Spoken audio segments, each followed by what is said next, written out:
Last month, Facebook bought the company Oculus VR for $2 billion. So clearly they think virtual reality might be the next big thing. But how much could Oculus's new Rift headset change the world as we know it? And does it have applications outside of gaming? To find out, TPL executive producer Jim Downs traveled to the Game Developers Conference in San Francisco to chat with Oculus co-founder Nate Mitchell. Take a look.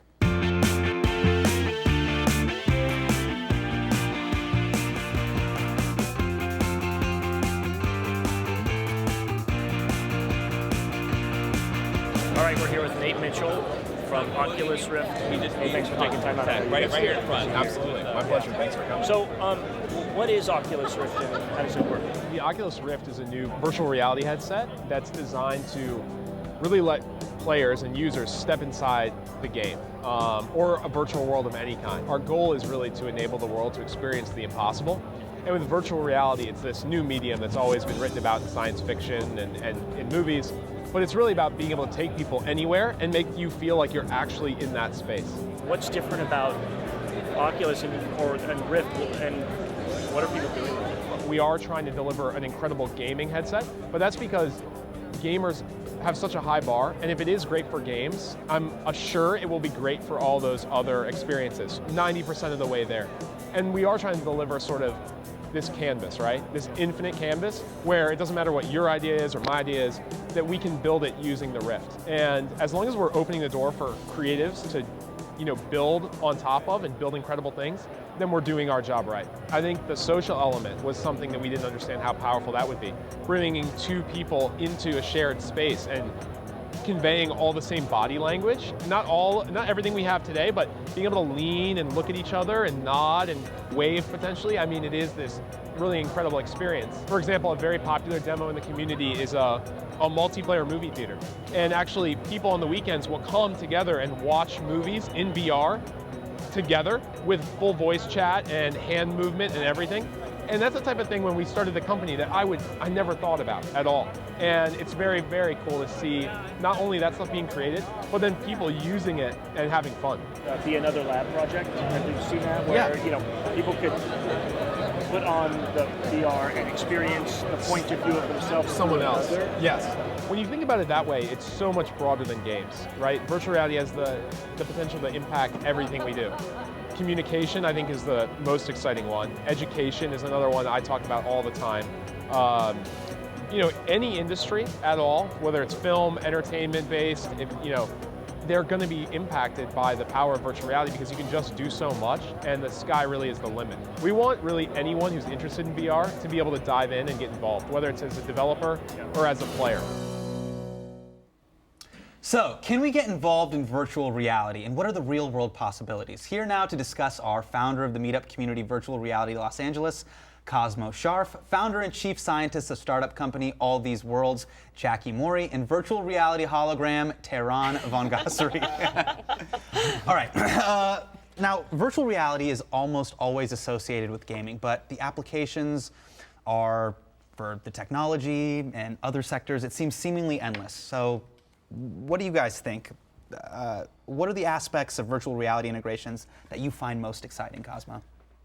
I guess imagine communication. So imagine some kind of Skype application for virtual reality where instead of a phone call or FaceTime chat, you are sitting or standing next to someone as if they were really there, right in front of you. And when you have face-to-face communication, when you have eye contact and body language, it's much easier to express an idea. Or like do sexting. Oh. It's also much easier to do sexting. Or just That's virtual. where I went there That's right the first place I went. That was one of the real early applications of VR that was talked about in the early 90s. They called it teledildonics. Teledildonics? I That's the kid name of you my new not. punk band. Teledildonics. All right. But there are other applications as well. But I love how that's the About the first other thing that people go to whenever a new thing comes out. They're like, I need to get it wet. How do I get laid right now? How do I use this for sex? But you're like, no, it could use for drives a calling lot of someone. technology. I was going to say drives a lot porn of technology. pushes technology Yeah. in The ways reason that we have PayPal, internet. Porn pushes Yeah. technology. It's true. It The reason does. we That's a have big industry. DVDs or we use VHS over beta was all in this application. And I'm sure that'll be one of the application, you two scumbags. But I'm also very interested in the gaming thing and like watching our executive producer, Jim Downs, who, by the way, is the coolest executive producer ever. Because like he really wore this thing, he was like into it. And he talked about it so much. I really think it looks like for gaming, it's going to be amazing. Oh, Like, absolutely. It's going to feel Yeah. like you're really there. And I think, like, a lot of people obviously think of this for gaming, but I wanted to ask you guys what you think about, because a lot of people are deciding to pursue their education online now, but of course, one of the criticisms of that is that it just, you lose the interaction. So how would this kind of help in that world? Well, when you can actually be, when you can feel like you're in an environment, it's much easier and more engaging to actually learn something. So instead of reading something from a textbook or sitting in a lecture, imagine, say you're learning about space. Imagine going to space and looking around and actually feeling like you're there. So And you're there's- not just in the classroom, Right. you get to Right. explore these environments you're learning But don't about. you kind of feel like it's like the Matrix? If it's not real, is it real? Or Cosmo, what do you think? Does it matter? Does it even matter? I think if it's cognitively real for you, then it's going to give you an experience that is something you'll remember. So the experience is real, even if the things you happen to be experiencing are constructed in a computer. I don't know how I feel about this, you guys, because I'll have dreams now where I do something in Gmail, and I'm like, why is Gmail in my dream? Like, I need to be skydiving. I need to be robbing a bank. Why is me You can do clearing that my in cookies virtual and cash reality. in my reality dream? and not Yeah. get arrested. And I on want to top of that, Instagram my dreams. I mean, the applications of education are amazing, and medically, like there's a lot of third world countries. I'm half Iranian, so if I had a family member that couldn't get a visa to come to the United States, and he unfortunately died. He died because he wasn't able to see doctors in the United States who could cure the form of polio that he had. Right? Then had he had this technology, his life maybe could have been saved because those doctors here could have seen him there. Right. This crosses like world boundaries and governments, and it's just something that it leads us to a closer mankind, something where we all are more interconnected. I mean, they are saying there's some pretty cool therapy applications being researched in regards to immersion therapy for people suffering from PTSD. Jacki, do you think the medical community will embrace virtual reality? I think it already has. Okay. When virtual reality first came on the scene in the 1990s, one of the first practical applications besides training for soldiers was therapy for phobias. So whether people were frightened of spiders or heights or public speaking, they were able to get immersed in a virtual reality situation and actually deal with those in a graduated sense. And that's exactly what's happening with the PTSD immersion therapy. They're able to re-look at these dangerous situations that cause that PTSD, but in a gradual way so that they're able to learn to deal with it. Okay. So it's embraced it. Cool. Great. It's awesome. And- And there's always porn, so. There's always porn, guys, of course. Now, virtual reality, the idea of it is not new, but this seems like something that's so much more accessible, affordable. Right. Is this going to be ubiquitous? Are we finally doing it? I can definitely say yes. I Great. think this is something that people like Jacki have been working on for decades, but with something like the Oculus Rift, that costs only $300. Of course, it's only a developer kit right now, and eventually it'll be actually released. But essentially, the technology in smartphones, the displays and the sensors that track where like your orientation is, all of those have become so cheap and easy, or quote unquote easy to manufacture, that making a head-mounted display like the Oculus Rift is actually possible. And what's interesting is that back in the early days, it cost you maybe between $20,000 and $100,000 to buy a head-mounted display.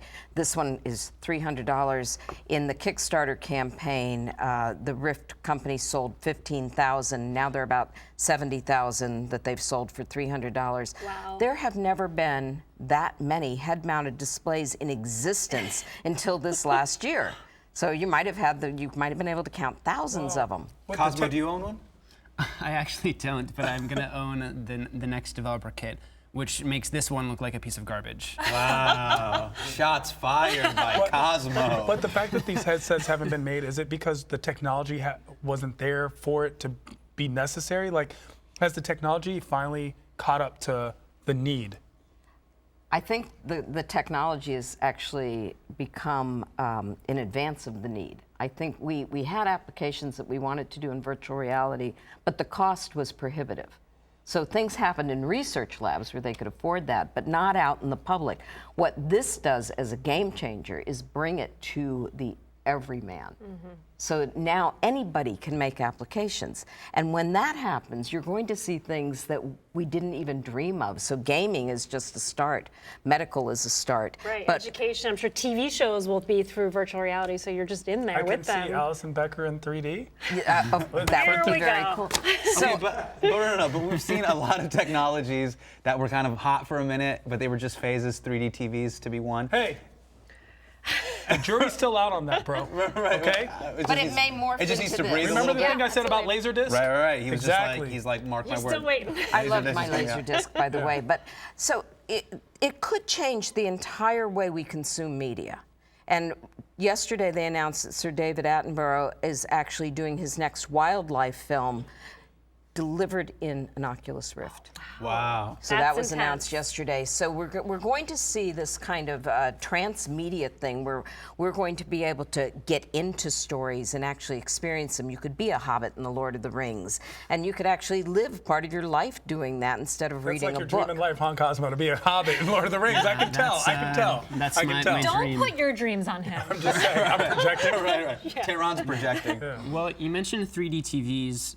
The thing with that is that when those came out, the TV manufacturers were really pushing hard for that, and the consumer demand just was not there. Yeah. And the content wasn't Right, there. exactly. And what I think the difference between that kind of technology and the Rift is that there's been this incredible explosion of VR software, and developers and other communities are built around the Oculus Rift, other hardware manufacturers, et cetera, et cetera. So I think people are, the jury's still out. This thing is not out yet. You can't actually go buy it, which is kind of silly, but there is time for it to become better. Now we just have to figure out how to look cooler wearing it. Yeah, because this That's is the kind big of, this problem. isn't a good look. Yeah. Well, that's what we do now while we walk around and but- text, and we're like in our gadgets already. Right. This is just an evolution in the gadgets. And I always drop a movie reference, Lawnmower Man. That's something. It's digging like, deep. yeah, like no, I'm serious. Yeah, This yeah, is. you're going back with the references. I mean, it's really comes to mind. Is this like? It was such a bad movie. It did such damage. Jacqueline, to you're VR. such a hater, Shut bro. you down. You're such a hater. I love it. No, that one was so when pretty you saw bad. Lawnmower Man, you're like, we've gone backwards 50 years. I said nobody's This is the gonna let Tyler us do what Perry we want. of VR movies. We don't need movies like this for Did I VR drop the progress. Tyler Perry though? I'm sorry, Tyler. I didn't do that. Don't get blackballed. But when it comes to virtual reality, when it comes to things like gaming, right? Is this gonna? Because I saw the clip where they're in Seinfeld's apartment or something, and you got that really quick, I was by like, the way. that's Seinfeld. Are we gonna be able to do that, like with games? Like, will I be able to play Dungeons and Dragons, like, and I'm in there, like? Yeah. That's the power of this thing, and that is why Mark Zuckerberg bought Oculus Rift, because he put this on and had that religious experience of, oh my God, I'm somewhere else. I'm really, really somewhere else. So that experience is like something you've never had before. It's as if they picked you up and put you onto another planet, and all of a sudden your entire mind is blown. Unless you've done mushrooms. How then could you not like that? It sounds amazing. So this is, no, but Cosmo, you're saying that the graphics are that good? It's really good. It's not It's not about Nintendo Wii good, where you're So, like, it's all right. It's really not actually about the graphics. It's really the sense of presence. Presence is the buzzword of 2014, which basically means that you put this on and you feel like you're somewhere else. It's not All about right. having the highest level of graphics. Cosmo, can we be friends because I know you're gonna be a billionaire? Just holla at me. Cosmo's gonna be a Sure, billionaire. sure. Thanks, and we will be right back. I'll teach you how to be cool. After the break, the producers of Brokecella get us ready for a festival people can actually afford to attend. And we review 3 apps to help you take advantage of the outdoors in an all-new tech effect. Stick around.